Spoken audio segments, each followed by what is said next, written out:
Ayan, mga kabunyog, mga kababayan, siguro nagtatanong kayo, bakit ang titulo natin ngayon, bakit nag-aagawan ngayon para sa 7 senador?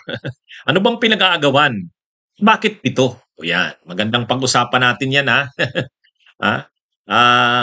Para saan sa tingin nyo mga kabunyog at nag-aagawan ng 7 senador? Para saan? Ah, may kaugnayan po kasi ito sa sinusulong na tiyatsa mga kabunyog. Sa sinusulong ngayon na tiyatsa o charter change, ang sabi ng Senado, okay na sila sa tiyatsa basta't economic tiyatsa lang. Wag lang daw yung political tiyatsa. Kasi yung political tiyatsa, ang pag-uusapan diyan sa political tiyatsa, yung ah, yung pag-alis ng term limits ng mga yung pag-alis ng term limits ng mga senado ng mga elective officials, yung mga halal na official ng bayan,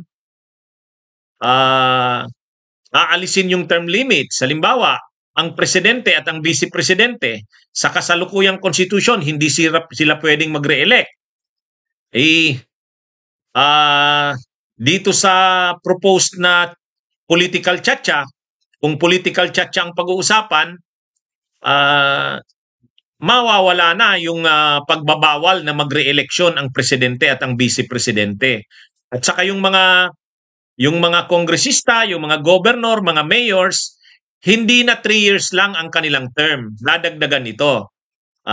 May plano gagawing 4 years, tapos wala nang limit sa re-election. Ganyan yung mga panukalang pagbabago sa political provisions. Ang sabi ng Senado, pumayag na sila sa economic tiyatsa, basta't wag lang daw yung political tiyatsa.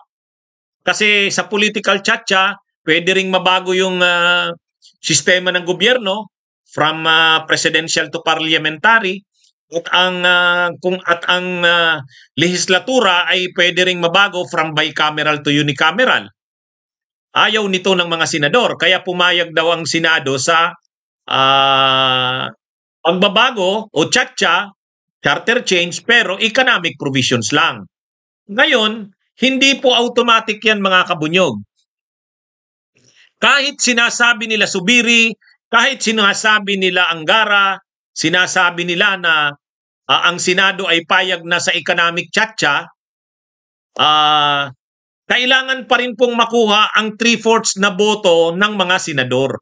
Ayan mga kabunyog, 3/4 na boto. Hindi po pwede na mag-propose ng amendment sa Constitution na hindi makuha ang 3/4 votes. Hindi po ordinary, hindi po simple majority vote ang kailangan dyan. Ang simple majority kasi kung 24, di 12, 1/2 plus 1. So 50% of 24 is 12 plus 1. Pag may 13 kang boto ng senador, lusot na. Sa ordinaryong batas yun. Pero kapag nag-a-amend ng konstitusyon, ang nakalagay sa konstitusyon, 3/4 votes of all the members of the Senate and the House. So ngayon mga kabunyog, anong ibig sabihin ng Anong ibig sabihin ng 3/4 ng members ng Senate? 18 po 'yan. 18 pong senador 'yan. So ngayon, makuha kaya nila ang 18 na senador? Yan. Yan ang pag-uusapan. Kasi kahit economic tiyatsa lang 'yan, kailangan pa rin ng 18 na senador. Bakit po 18? Kasi 3/4 of 24. 3/4 ng 24. Yan po ang required na vote para magkaroon ng amendment sa Constitution. So ngayon, para hindi makuha ang 18 na yan na boto ng senador, dapat po may 7 senador na hindi sumuporta dyan sa economic tiyatsa na yan. Kaya magic number po yung 7 mga kabunyog, mga kababayan. Kaya tayo, kung mayroon tayong bahain natin sa darating na mga araw, ang bunyog mga ngampanya, susulat tayo sa mga senador. Lalo na yung mga senador na sa tingin natin, pwede nating makumbinse na wag bumuto dyan sa economic tiyatsa na yan.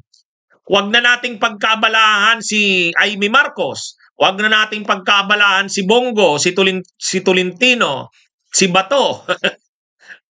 Ha? Huwag na nating pagkaabalahan si Subiri kasi siya ang sponsor niyan.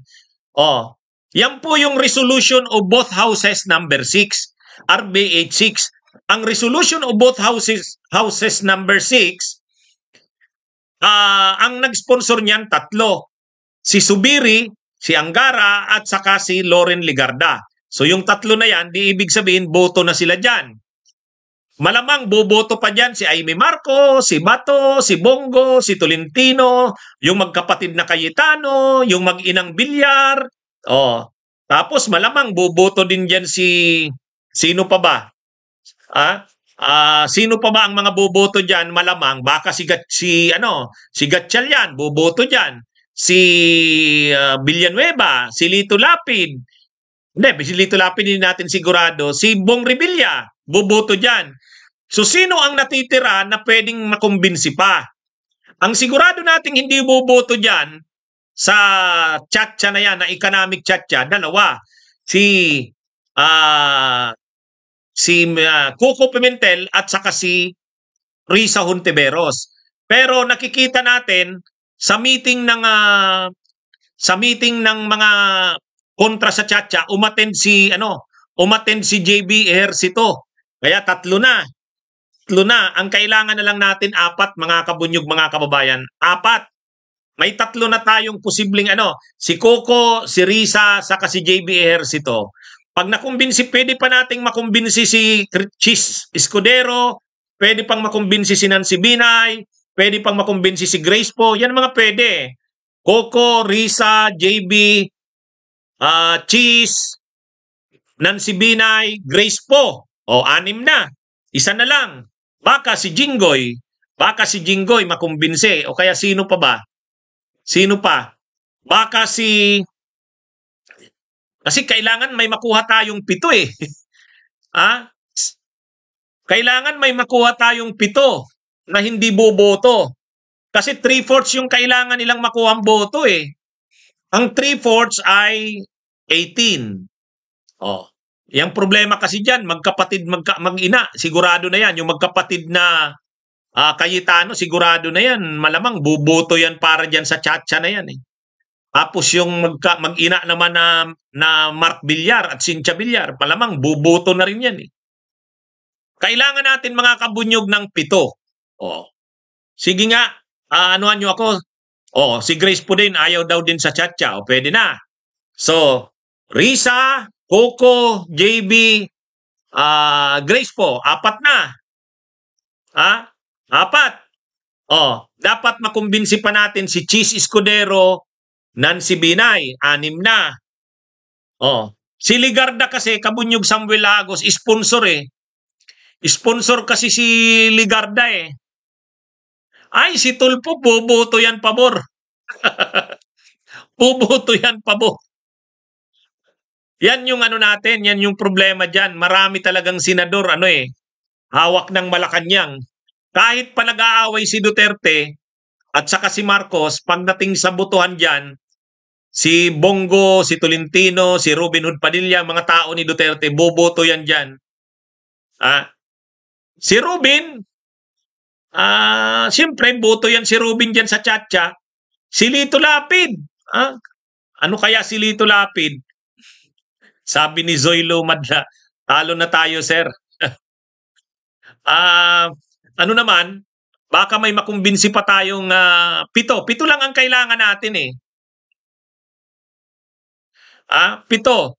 So, pinangalanan ko na si Coco, si Risa, si JB, tapos si Grace po, di 4. Baka si Chis, makuha natin, di 5. Si Binay, 6. Di isa na lang. Isa na lang pala eh.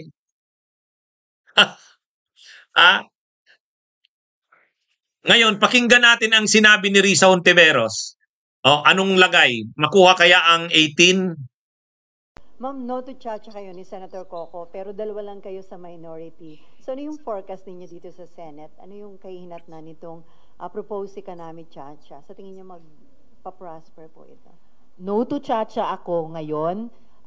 No to amending the economic provisions of the Constitution, ang minority. And pakiramdam ko lang po, mga kasama, Miss Selly, na may mga kasama kami sa majority base sa body language nila na hindi rin ganap na sumusuporta sa resolution of both houses number 6. Alalahanin po natin, kailangan nila ng 3/4 of the Senate para aprubahan ng RBH 6. Ibig sabihin, kailangan nila mag-muster ng 18 votes. Ibig sabihin din, kailangan lamang namin ng 7 para sagkaan ito. Kaya the ball is very much in play at tatrabahuin po namin, kayanin naming makabuo ng 7 na hihindi kahit sa RBH 6. Based dun sa informal o kung nasimulan nyo na, mga ilan na yung tingin nyo, may chance kayo na makuha nyo against Chacha? Hindi pa ako makabigay ng bilang out of the necessary minimum of 7, pero yung very confident o overconfident na sinabi nung simula ng RBH 6 na meron na kaming 18, that's highly in doubt. O yan, mga kabunyog, ano? So, sabi ni Senadora Risa Hontiveros, yung sinasabing 18, sigurado na nilang makukuha. Duda daw siyang hindi pa ganun yun. Kaya mga kabunyog, dagdagan din natin ang pressure sa mga senador. Baka makumbinsi si Villanueva. Baka makumbinsi. Si Lito Lapid, kahit na hindi kayo kumbinsido kay Lito Lapid, kumbinsihin nyo na, baka mahatak pa yan. Yan. Okay? Kaya nga sa susunod mga kabunyog talaga, dapat sa election sa 2025, dapat natin, piliin na natin yung mga senador. Piliin na natin yung mga senador kasi pag mga ganyan na magbubutuhan, wala eh. Kapag ang mananalo, mga mag-inang tulad ni Mark Villar at Cynthia Villar, magkapatid na Cayetanong Pia at Alan Peter, wala kang aasahan. Wala kang aasahan, mga kabunyog. Okay, sige po, magandang araw po sa inyong lahat. Mabuhay po tayo. Bunyog, bunyog, halikan na kasama ka. Bunyog, kapag buklod ay may pag-asa. Luzon, Visayas, Mindanao, isa ang pananaw.